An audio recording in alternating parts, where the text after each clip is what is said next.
Homage to the fundamental teacher Buddha Shakyamuni, homage to the wisdom warrior Manjushri, homage to all the benevolent lineage masters. The Dharma, infinitely profound and subtle, is rarely encountered even in a million eons. Now that we are able to hear, study, and follow it, may we fully realize the Tathagata's true meaning. In order to liberate all sentient beings from samsara, please generate the Supreme Bodhicitta before we start today's teaching. Now we will continue with the study on the qualities of the seven-line prayer. Previously, I gave a concise explanation on the sadhana of the seven-line prayer, a treasure text revealed by Jamgon Khantrul Lodro Taye.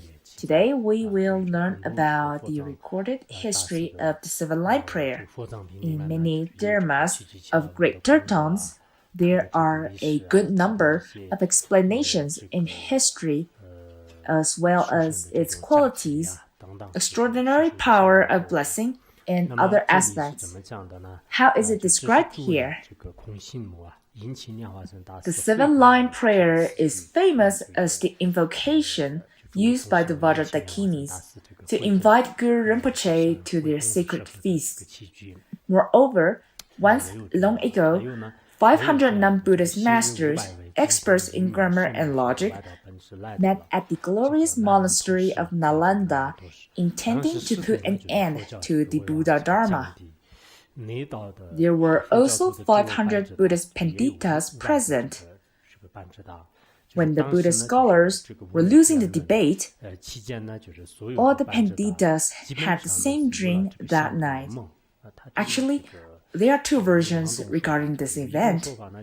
One is that when they didn't know what to do, a dakini suddenly appeared in the sky before them and offered them a solution. Another version is that all these panditas had the same dream at the same time. What happened in the dream? The Dakini Supreme Peace appeared and admonished them with the following prophecy. How could you defeat the non-Buddhists? She cried. If you do not invite my brother, Dorje Totsanzel, now dwelling in the dark charnel ground among corpses and in the complete darkness. His name is Guru Sangye Jakdok.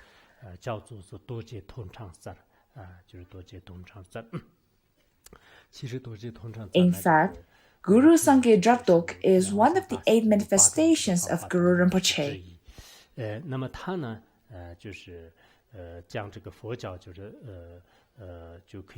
If you don't invite him, the Buddha's teachings will be completely annihilated. At that time, the Dakini advised them with this prophecy. Then the Panditas told the Dakini, but the way is hard, they said. We cannot make the invitation.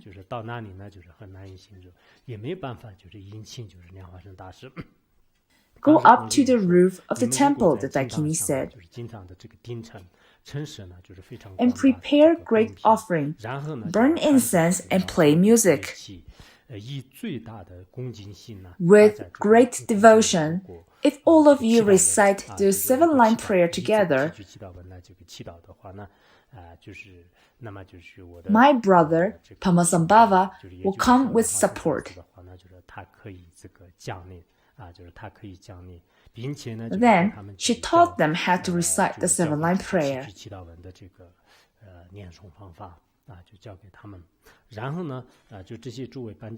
The panditas followed the Dakini's instruction and set out a grand offering on the roof of the temple. Accompanied by wonderful music, they began praying. And in that very instant, Guru Rinpoche appeared to them out of the sky. Taking his position as the leader of the 500 scholars, he overcame the 500 non-Buddhist masters with reasoning and by appeal to scriptural authority. They were completely defeated and Buddhism won the debate. When it came to the contest on miraculous power, the heathens also showed their magical powers. Then, through the wrathful mantra and a leather casket given by the lion-faced Dakini Marajita, who advised Guru Rinpoche how to subjugate the Tartikas. Following her instruction, Padmasambhava called the rumbling thunder from the sky and demonstrated many other miraculous powers.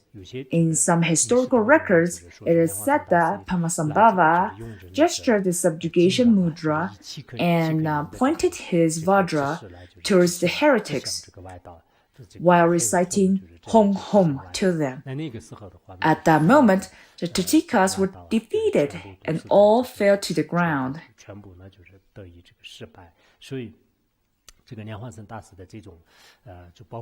So the mudra, the vajra, and the appearance of Padmasambhava all have an extraordinary power for conquering evil heretics, demons, and evil forces.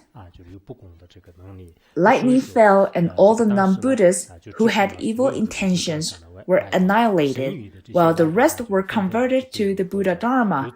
So it was that the seven-line prayer spread far and wide. For a time, the prayer was popular in countries such as India, Sri Lanka, Pakistan, Zanlin, and many others. So this prayer spread far and wide in many countries before it was introduced to Tibet. People in these places were particularly fond of reciting it. Likewise, in the Tibetan region, everyone chants it, monastics or laity. Other than some young people nowadays, for the older generation, whenever obstacles or plights occur, they all join their palms together and pray with this seven-line prayer.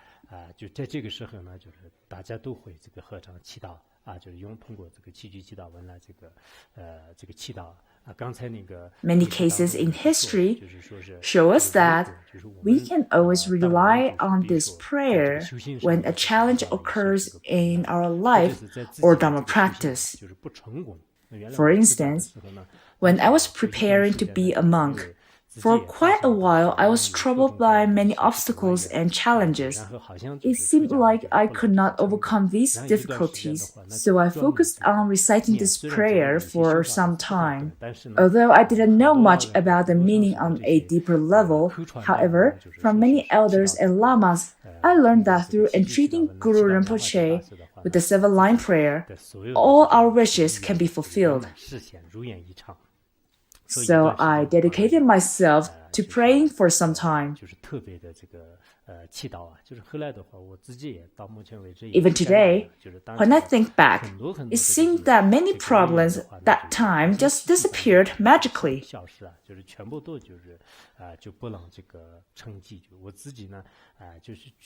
I truly believe that the blessing of Padmasambhava is incredible. If we tell this to non-Buddhists or those with wrong views, they might think that we are self-flattering or exaggerating.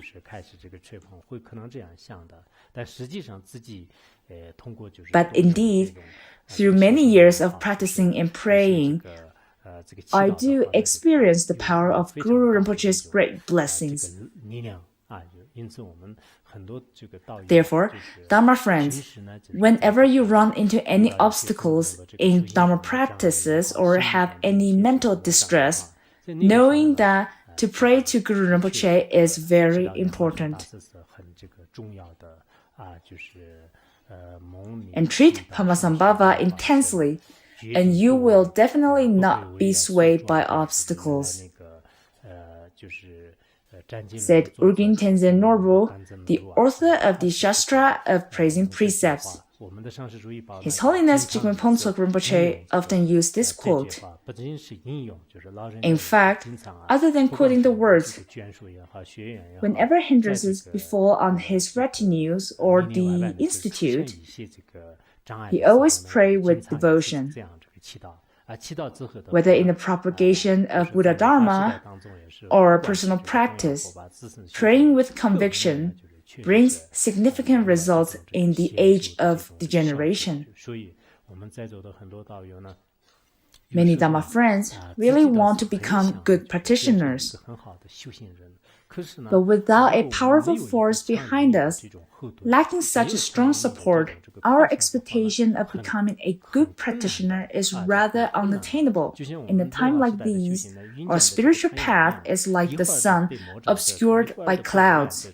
Sometimes it is obstructed by demonic forces, sometimes by unfavorable conditions, sometimes by evil gurus or doctrines, etc. Thus our practice goes awry. So if we wish our Dharma practice to be successful, for example, for an ordained person, if you want to keep your precepts pure, to become a good ordained monastic, pray to Guru Rinpoche consistently, and he will protect you anytime, anywhere.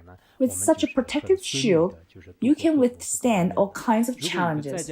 If you are a lay practitioner under adverse circumstances and want to complete your Dharma practice successfully, which is extremely difficult nowadays, for it is beset with challenges, in order to remove all hindrances and improve on the spiritual path, you need the blessings of the Guru and the three jewels. We can see clearly from the story that as long as we are entreating him wholeheartedly with conviction and devotion, Padmasambhava will come in front of us immediately. Then, all our difficulties and pain can be resolved through his incredible power. If we don't supplicate, if we don't call for him, however incredible his blessings are, we may not be able to receive it. For example, the magnifying glass can be used for kindling a fire. Yet, if it's not pointed to the sun, although the glass is meant to direct the light, without pointing it towards the sun, then the sunlight will never pass through the glass. But if you point it towards the sun, which is far from us, yet magically, the sunlight is channeled through the magnifying glass to spark a fire.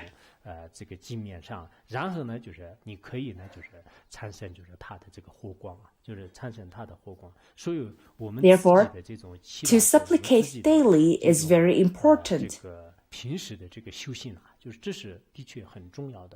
Some people often say that simply observe the mind is enough, and there is no need to recite mantras and prayers.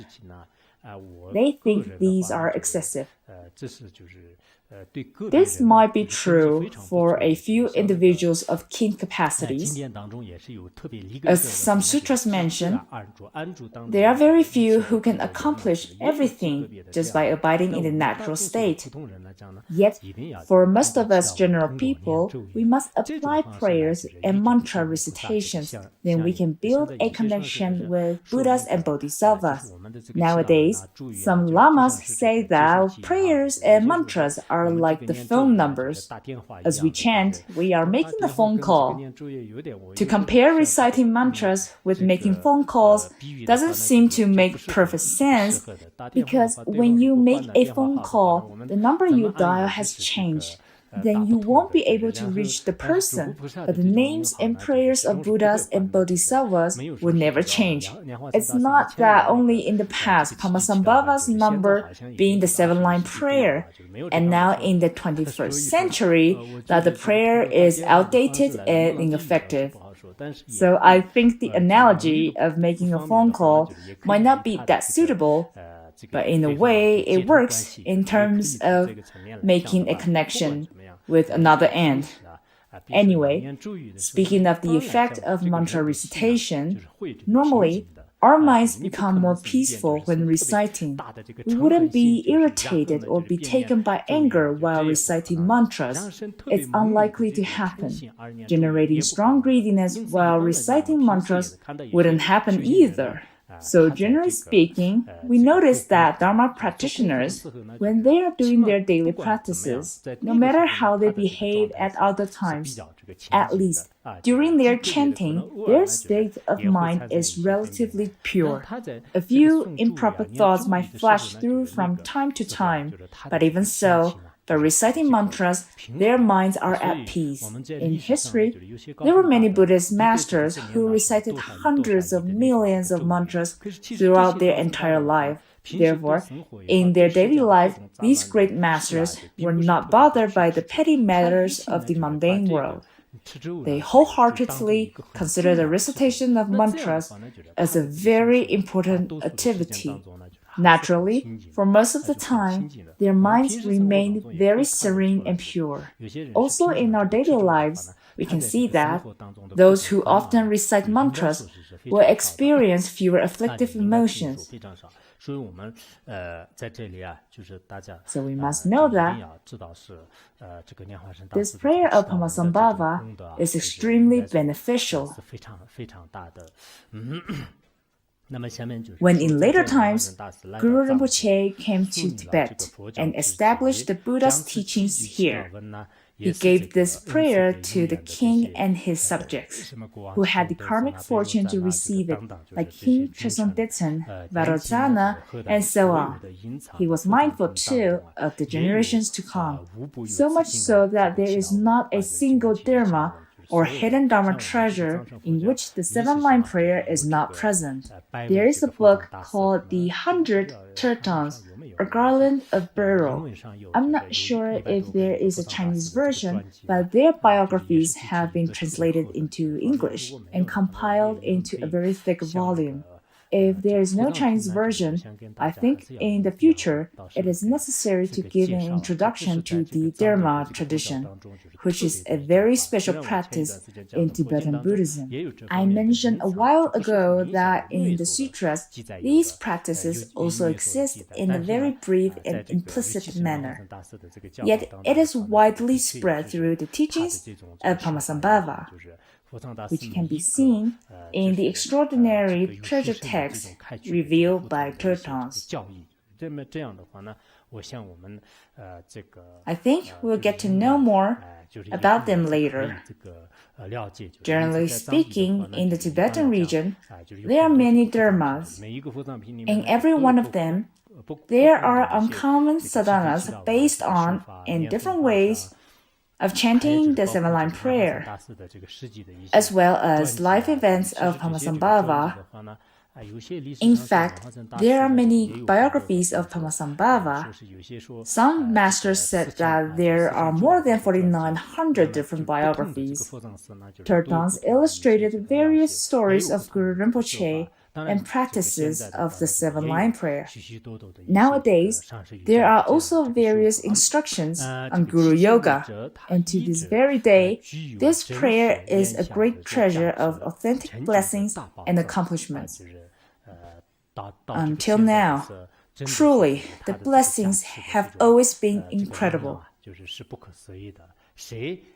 For anyone who practices the seven-line prayer consistently, their path will progress without obstacles. They will experience various meditative states. Inner and outer demonic influences will naturally disappear. The blessing, wisdom, and accomplishments of the lineage masters will swiftly enter into their heart. The seven-line prayer is the constant companion of many Dharma friends here. I know that for days and years, many of them never stop reciting the seven-line prayer 100 times and the Vajra Guru mantra 1,000 times. Many people I know are like this, including some Han Dharma friends. I think if we persevere in practicing this way, many obstacles will be cleared away and our practices will go smoothly. Then our body and mind will become more easily attuned with the Dharma. We will be able to receive the blessing of Buddhas and Bodhisattvas constantly. then our faith towards the three jewels will naturally become stronger and stronger. Thus, the realization of the ultimate truth of all dharmas will not be hard to attain at all. If our minds are not in tune with Buddha Dharma, then the blessings from the gurus, bodhisattvas, dharma protectors, dakas, and dakinis cannot be received. We can be diligent and work really hard. Yet if we rely only on our own, the result won't be as optimistic. A treasure like this carries a very powerful text of the blessing that should be practiced at all times.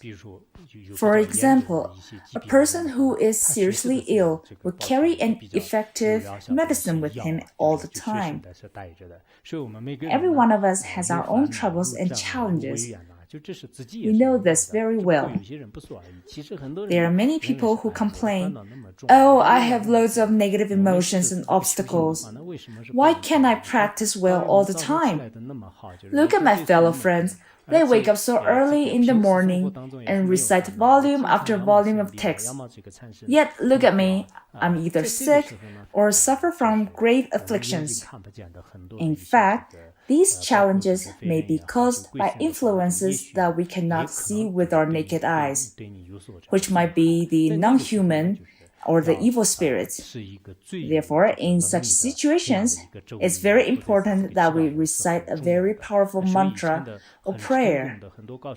This is a key to why many former masters succeeded in their spiritual path. They practiced secretly in a way that was not perceivable to others. The secret practice that they kept might be no other than a Guru Rinpoche's sadhana or some of his prayers. They relied on these prayers their whole lives. In their final years, they knew clearly that, oh, in this life, I'm so fortunate to be blessed by the three jewels so that I was not distracted by karmic obstacles.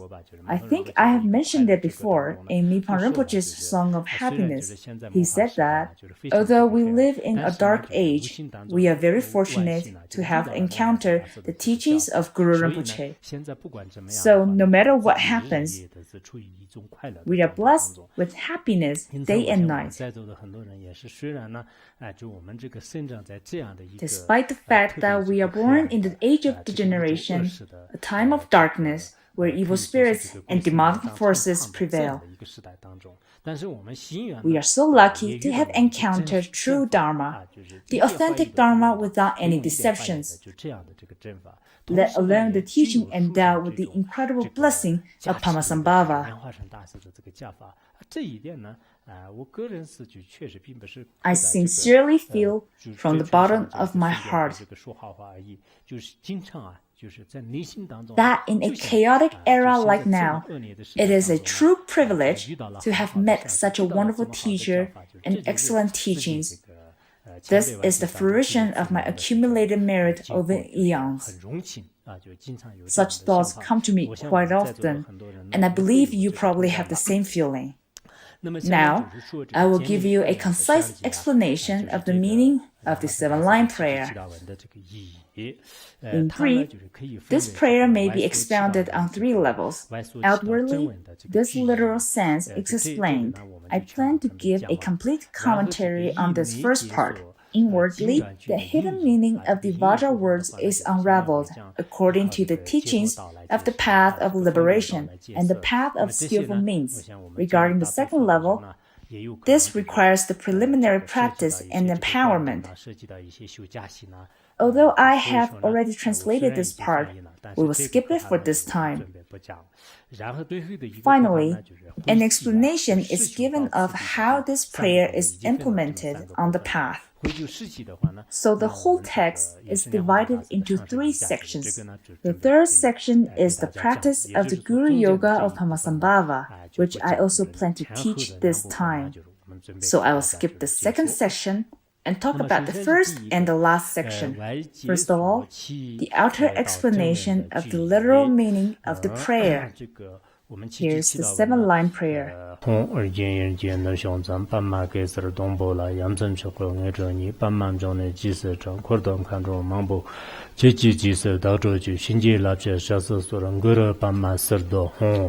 This is the 7-line prayer in Tibetan, and in English, it is as follows. Home, in the northwest of the land of Vajrayana, in the heart of a lotus flower, endowed with the most marvelous attainments, you are renowned as the lotus-born, surrounded by many hosts of dakinis. Following in your footsteps, I pray to you, come, inspire me with your blessing. Guru Rinpoche Hong. The first line talks about the place where the precious Guru took birth. The second line describes the kind of throne he appeared on, or the manner in which he was born. The third line speaks of the extraordinary qualities of Padmasambhava, or his exclusive power. The fourth line is on the name of Padmasambhava. The fifth line explains his extraordinary retinue. The sixth line talks about the devotion of the follower, the one who makes the invocation. I devote my body and mind wholeheartedly in following you, Padmasambhava. And the seventh line is the supplication to Padmasambhava for granting us accomplishments and blessings. Finally, it is sealed with the mantra. Now, let's take a look at the root text.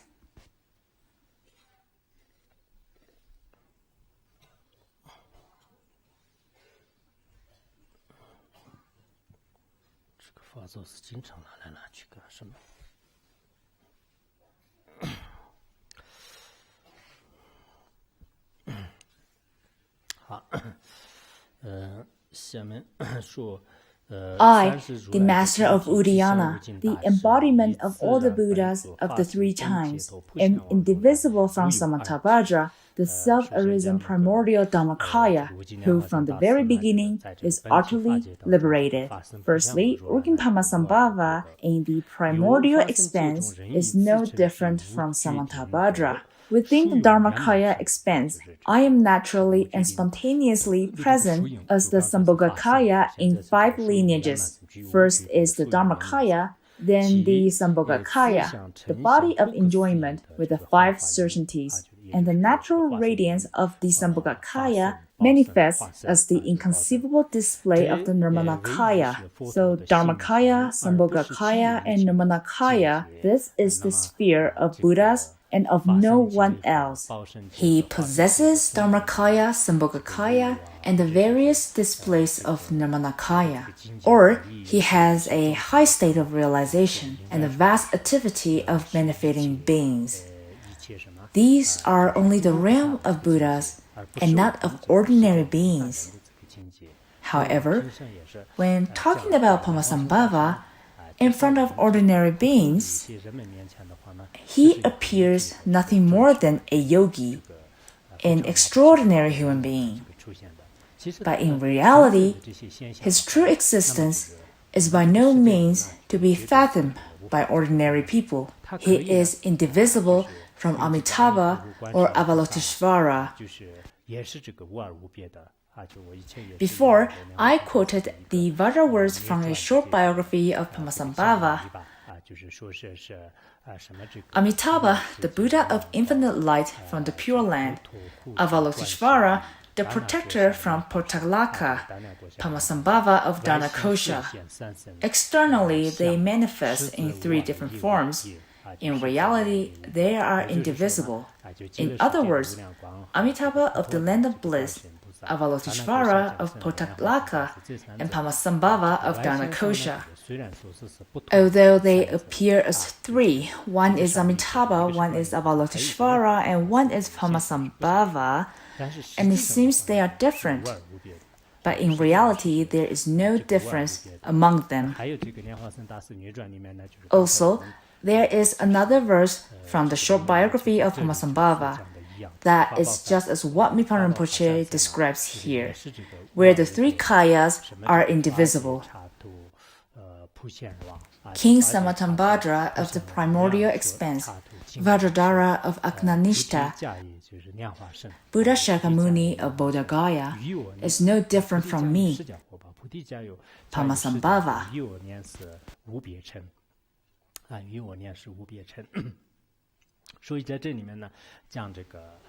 In this verse, Dharmakaya Buddha Samantabhadra in the primordial expanse, Sambhogakaya Buddha Vajradhara of Akanishta, and Buddha Shakyamuni of Jambudvipa or the Saha world.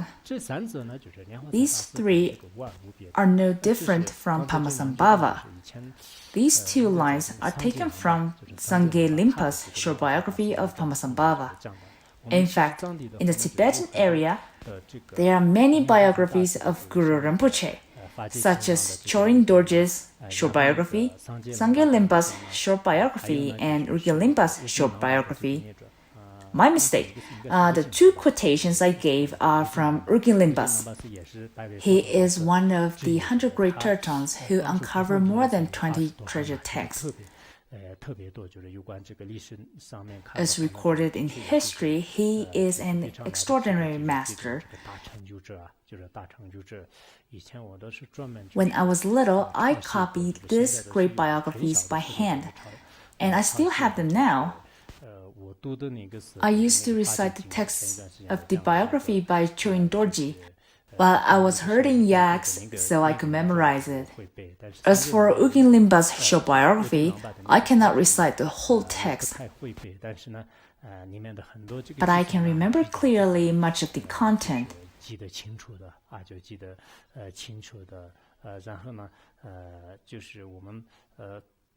In Tibetan region, there is an extensive biography of Padmasambhava. If you place this in your home or shrine room and make offerings to them, by doing so, many obstacles will be cleared away. Those who don't have faith in Buddha Dharma might not believe what I said, but those with conviction would know that Padmasambhava has the extraordinary power to dispel demonic forces. If some people think that they are under the influence of evil spirits, or there is a very strong counteracting force troubling them, I would always advise them to recite the mantra of Padmasambhava. Some people wonder and ask me whether I possess any supernatural power. If not, how do I know that they should recite this mantra? Although I don't have any miraculous power, I am professional in this field of study. Take medicine as example. For medical specialists, when you visit them for a diagnosis, they may examine your pulse, especially some doctors of traditional Chinese medicine. Sometimes they will ask you to open your mouth, and just by observing the color of your tongue, they can tell the condition of your health. Oh, you don't have enough qi, which is vital energy. I have met many doctors and they'll say I'm short of vital energy. Similarly, based on my years of experiences with Buddhism, I should know which mantra you need to recite. Just like the doctors who know if you're lacking qi or your pulse is weak or something else. I can tell the appropriate mantra, and this doesn't require any magic power. Yet if you want to know the thoughts of others, you need transcendental powers, otherwise you would not know. When it comes to ordinary matters, we can usually determine the situation with common sense. Therefore, when it comes to removing obstacles, the Vajra Guru mantra truly has incredible power. As this quotation of Guru Rinpoche's Vajra words shows, the display of the Guru's three kayas is infinite. Within this very field of Buddha Shakyamuni, in our 3,000-fold cosmic system, named endurance, in its hundreds of millions of pure fields, and within each of the 6 realms or states of being, within the 36 universes, situated above, below, and in the 4 cardinal directions. And according to Longchenpa's the wish-fulfilling treasury and his other teachings, in the 36 levels of worlds of Buddha Vajrayana, Guru Rinpoche appears in a varied display of forms and with different names. He appears in the 6 realms. If you have some knowledge about liberation on hearing, you will know that, Padmasambhava is no different from Shakyamuni in the 6 realms. He manifests in different forms and names to benefit sentient beings. In our world of Jambudvipa, he has 8 manifestations, 20 other different emanations, and so forth, together with an inconceivable array of secondary emanations, and thus he propagates the teaching of the Buddha. In this world, Guru Rinpoche is known by 8 names, which are actually the 8 manifestations of Padmasambhava. You can have a look at the tanka of the 8 manifestations of Guru Rinpoche. In this tanka, the one in the middle is the one that we are familiar with, and surrounding him, there are different manifestations. Do I have it? I believe so. So there are 8 different manifestations of Padmasambhava. The first one is Toki Dorje, the lake-born Vajra. Why is he called the lake-born Vajra? Because at the beginning, Buddha Amitabha emanated the syllable Shi from the center of his heart, which descended into a lotus blooming on Lake Danakosha in Udayana. It transformed into an exquisitely beautiful 8-year-old child.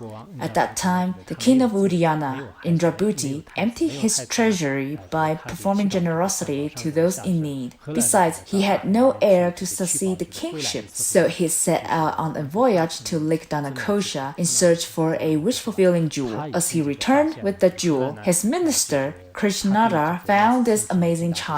The king generated a great conviction towards Padmasambhava, invited him back to the kingdom, and installed him as the crown prince. This is why Guru Rinpoche is known by Lake-born Vajra, also known as the lotus-born. This is the origin of his first name. Later, Padmasambhava subdued the son of an atrocious minister, and after that, in different charnel grounds, he taught wonderful Dharma to humans and non-human beings of fortunate karmic connections, and subdued unfortunate evil spirits who held wrong views against the Dharma in a wild and wrathful form, which he was called Dorji Drolo.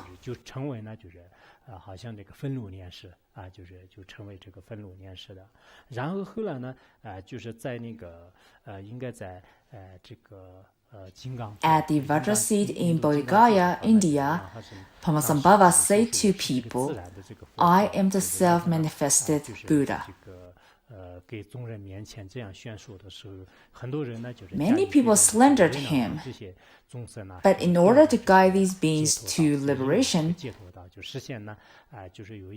he received ordination from his master, Prahasti, and was given the name Shakasenge, Lion of the Shakyas.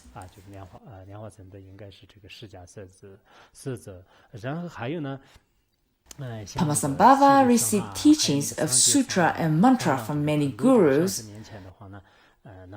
such as Sri Singha and Buddha Guya. Whenever he was introduced to a new teaching, he immediately understood and mastered it, whether it was a sutra or tantra. So, he was given the name Loten Chokzi, the wise seeker of the sublime.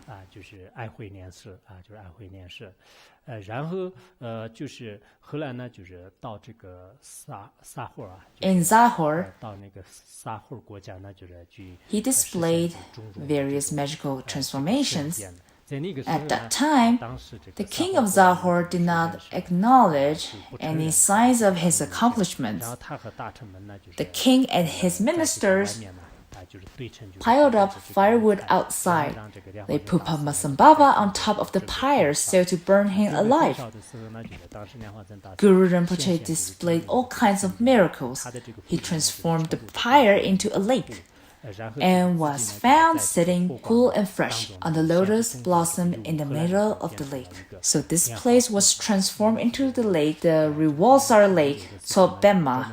When His Holiness Jigme Phuntsok went to India, he made a special visit to this lotus lake.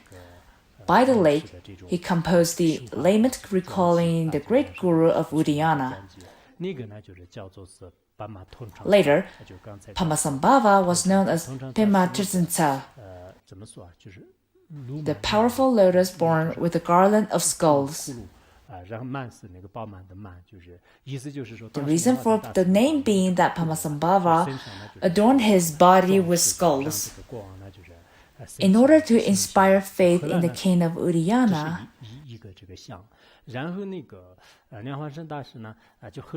after this, the king and his retinues, including ministers, all generated a great, fierce faith towards Padmasambhava.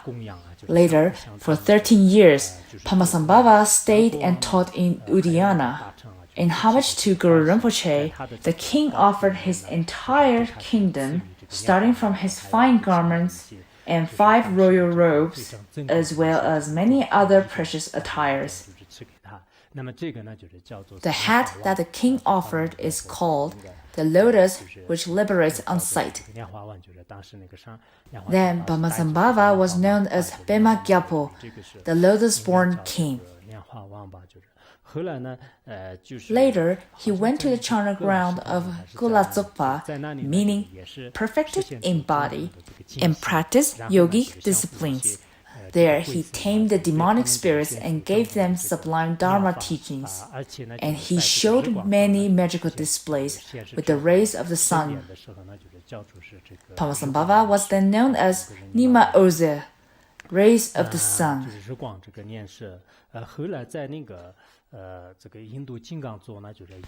Later, in Bodh Gaya, he defeated 500 Tatikas in a debate and reverted their magic.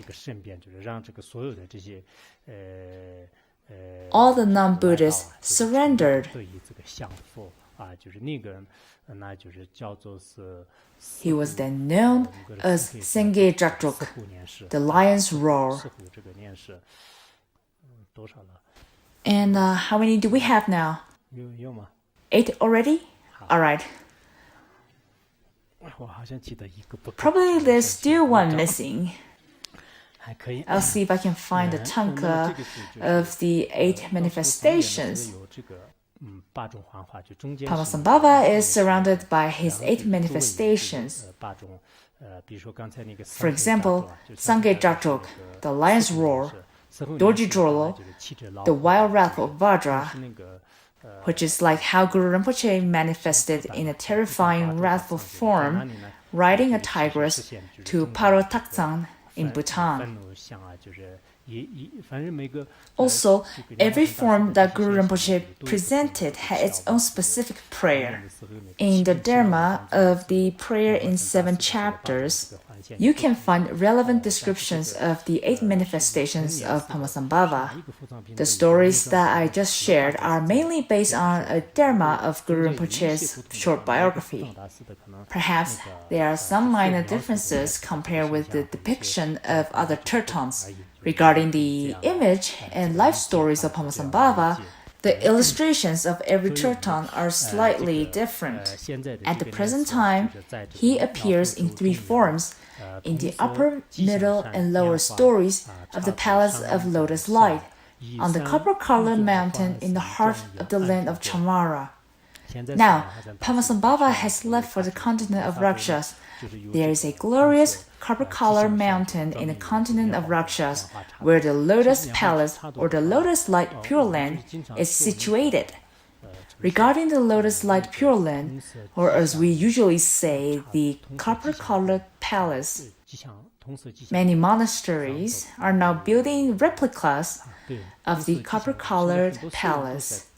Maybe you didn't look closely, but if you did, you would notice that some have 3 floors and some have 13 levels, but generally it is a 3-story construction. Many monasteries in Seta are building replicas, including the Dakini Monastery and Bayu Monastery. A while ago, I went to Qinghai, where many monasteries of the Nyingma lineage are also building it. The place where Padmasambhava lives in the continent of Rakshas, the copper-colored palace is called Zangdok in Tibetan. Many monasteries are making models of this glorious palace. This is where Padmasambhava is abiding in 3 different forms. Different manifestations of Guru Rinpoche, known by various names, dwell in each of the 21 countries of the demons that surround the region. In Dingyu Rinpoche's biography, he wrote that once he visited the Rakshas continent and saw Padmasambhava in the palace with his emanations in the 8 continents of Rakshas. When you have a chance, take a look at the biography. This vision appeared only for a yogi with untainted wisdom, but this might not be the case for everyone. Therefore, each kirtan gives a different description in their respective treasure texts. In the continent of the Rakshas, there are different subcontinents. Just like there are many states in a country. The United States has about 50 states. Do we have any Americans here? Ask around.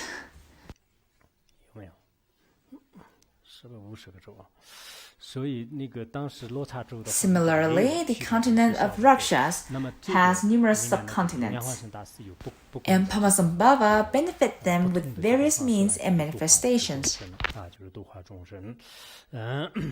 In short, just as the Dharma Dhatu is infinite, so too are Guru Rinpoche's activities.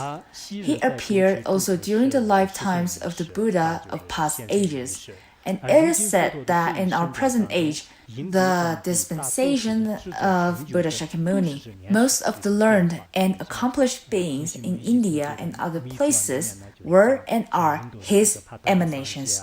In the sacred biography of Dakini Yeshitsoja, it is said that Padmasambhava was a reincarnation of Padmasambhava. In fact, many Indian masters were emanations of Guru Rinpoche. His blessing and guidance are bestowed on all the holders of the teachings.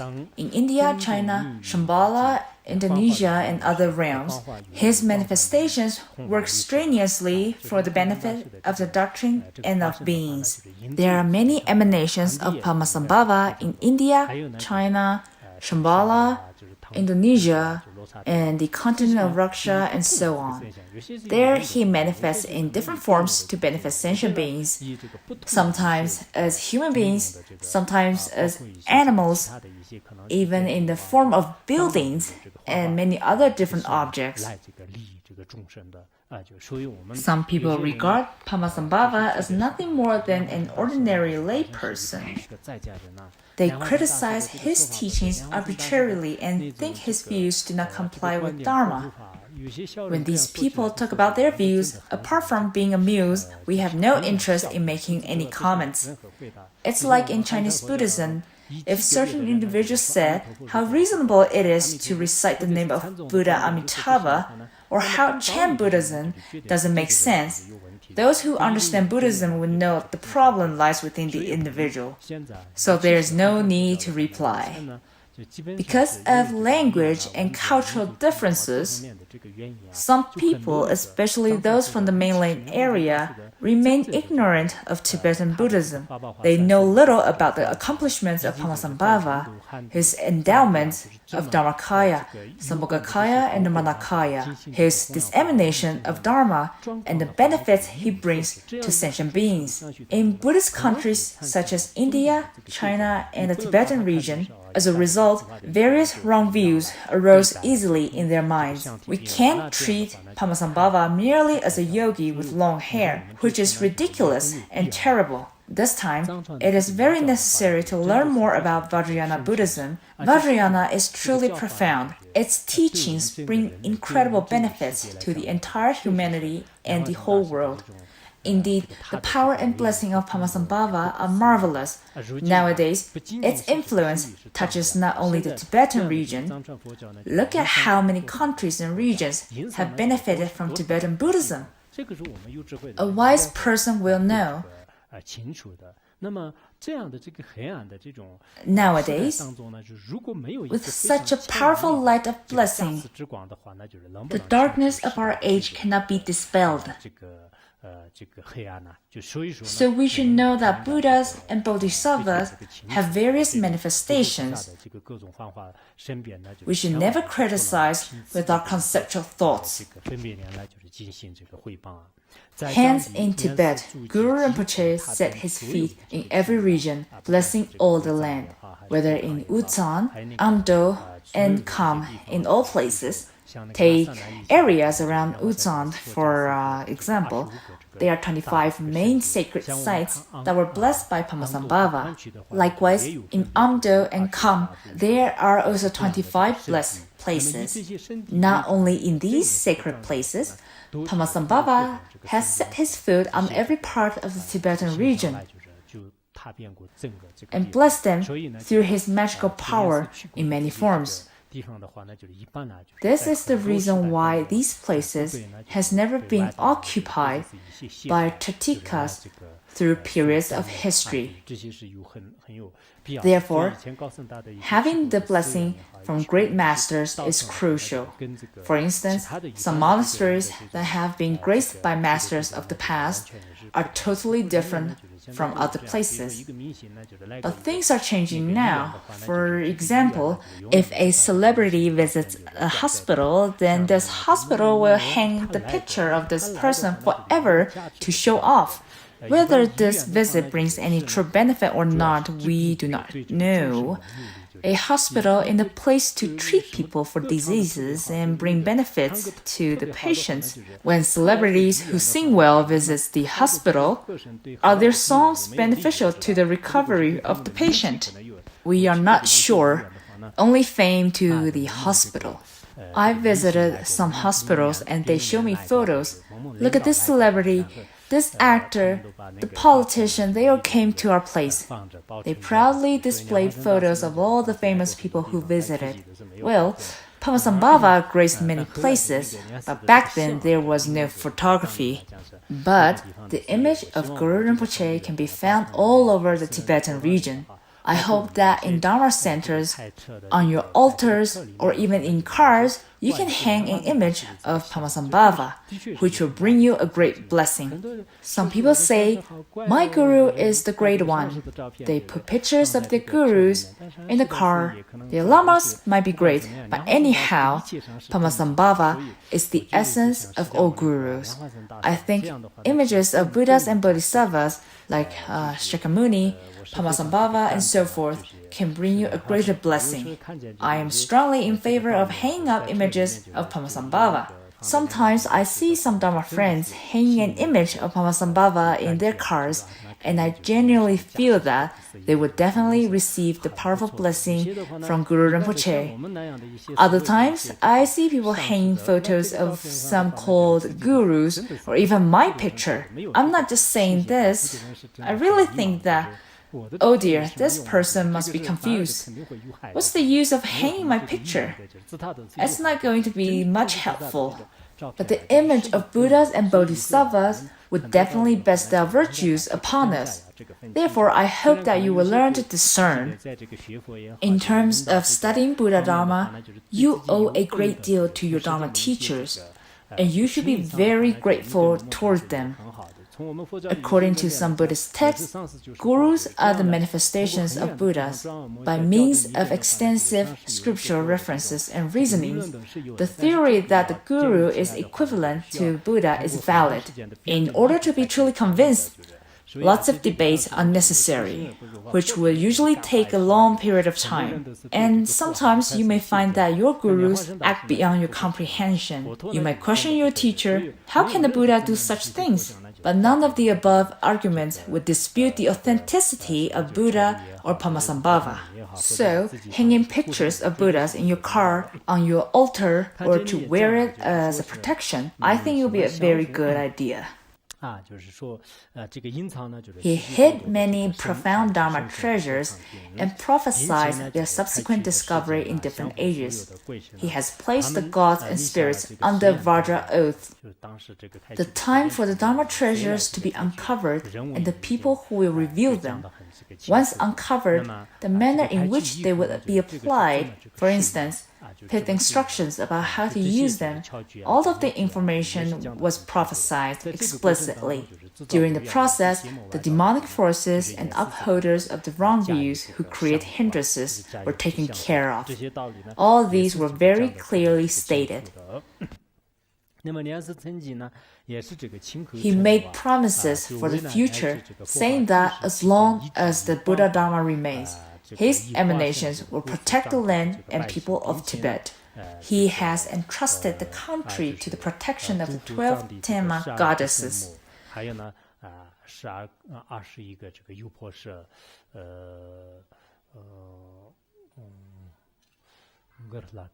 As well, there are 21 upasakas and 13 gandhabas. In some translations, it's the 12 gandhabas. Anyway, he subdued many spirits and goddesses. Those who read Padmasambhava's biography know well that when he came to the Tibetan region, the land was full of evil spirits. These indigenous forces were opposed and hostile towards Dharma. They obstructed the construction of Samye Monastery. Neither King Trisong Detsen or the great abbot Shantarakshita could subdue them. Then the mighty Guru Rinpoche came and laid the foundation for Samye Monastery through his extraordinary power and secret mantra. Some historians said that the foundation of Samye was laid several times, and the third time was by Padmasambhava. A learned scholar suggested, but historians don't always agree with us practitioners. Sometimes they do, at times they don't. Their approach is from a completely academic perspective. What year did Padmasambhava arrive? In what year did he encounter King Trisong Detsen?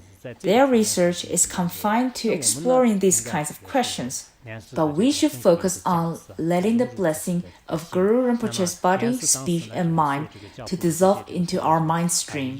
Guru Rinpoche entrusted these Dharma protectors with the task of protecting the entire land, which they still do until today. Many practitioners who come to the Tibetan region in pursuing Dharma are protected by the 12 Dharma goddesses as well. There are sadhanas and prayers for the 12 Dharma goddesses.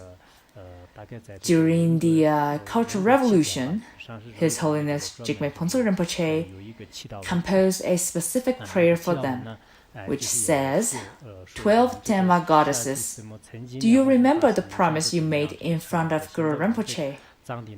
Look at the land these days. How did you guard it? Have you fallen asleep? Where have you been? Later, I saw a Buddhist master in India who also composed a prayer. These two prayers are roughly the same. Not long after the prayer was made, Buddhism prospered again. Sometimes we do need to entreat the Dharma protectors. This is just like when volunteers grow tired of their work. When they are no longer motivated, a harsh criticism will do the trick. A harsh scolding will sometimes remind them of their original motivation. Oh, right, I was supposed to do my job. Then they reopen their computers and continue their volunteer work. So for a while, the 12 Dharma goddesses were not doing a very good job. Yet, eventually, they reassumed their duties. Especially today, they are doing a very good job protecting the Dharma. That's why in the Tibetan region, non-Buddhist missionaries have always had difficulties building their halls. In the old days, they tried to build their shrines, but they encountered all kinds of obstacles and failures. Later, other large organizations made the same attempt, but all their efforts went futile in the end.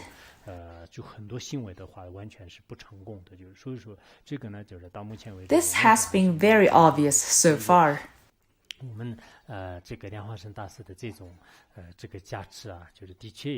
In short, the blessing of Padmasambhava is truly incredible. This is not because we Tibetans have a soft spot for Padmasambhava. Actually, Guru Rinpoche is not even a Tibetan. He was born in the Swat district, which is in Pakistan. But no matter where we come from, we should supplicate Padmasambhava consistently. Many great Buddhist masters hold a very strong faith towards Padmasambhava. So are many enlightened beings of the past. If we do so, our practice is bound to succeed. I often think that if one is especially devoted to Padmasambhava, his or her Dharma practice will succeed without obstacles. This is just a thought, and perhaps it is just a personal opinion. However, there are ample scriptural reasoning to support it. Due to our limited time, I cannot present them all to you. And that's it for today.